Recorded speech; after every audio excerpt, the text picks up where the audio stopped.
Hi guys, this is Natalie again, and for my social problems project, I'm going to be covering stop and frisk. So stop and frisk is an NYPD practice of temporarily detaining, questioning, and searching civilians and suspects on the streets for weapon and other contraband. So basically, the NYPD had the authority to stop and frisk any individual that was quote-unquote suspicious for weapons and other things of that nature.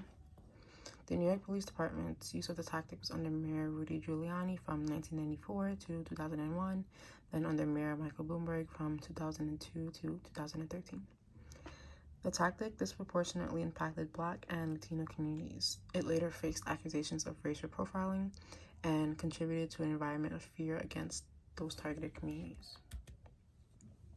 So the results of stop and frisk were that the Black and Latino community were two of the most targeted groups.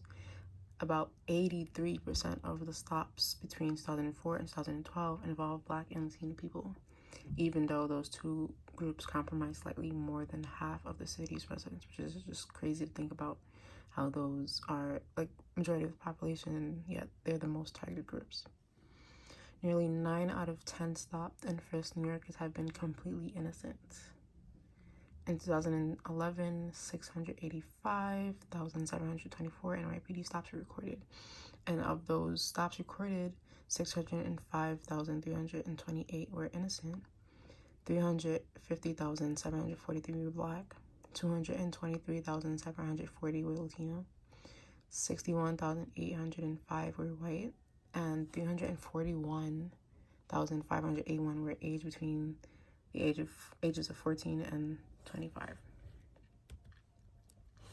So the undesirable social conditions were that there was clearly racial profiling going on against those of the African American and Latin descent, which I mentioned earlier how I believe 88% of them made up the population, which is just insane how yet you guys claim or you're doing it for to stop crime.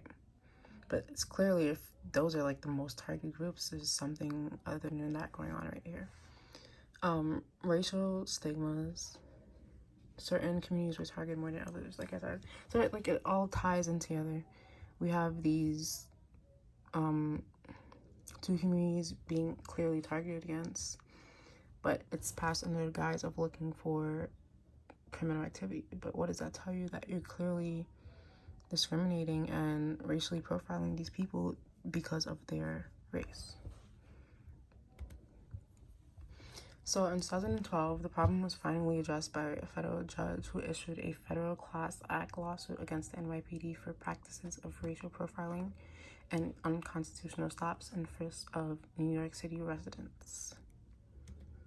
And this is just a little graph that I have to show you how in 2002 it was 97,286 stops, and that kept escalating as the years went by until 2012. There was a record of 685,724 stops. But when that lawsuit filed, you can see like the numbers dwindling down.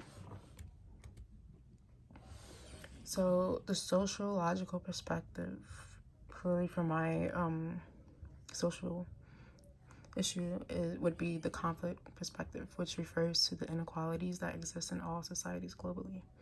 Like, I definitely see the conflict perspective applying to my social issue.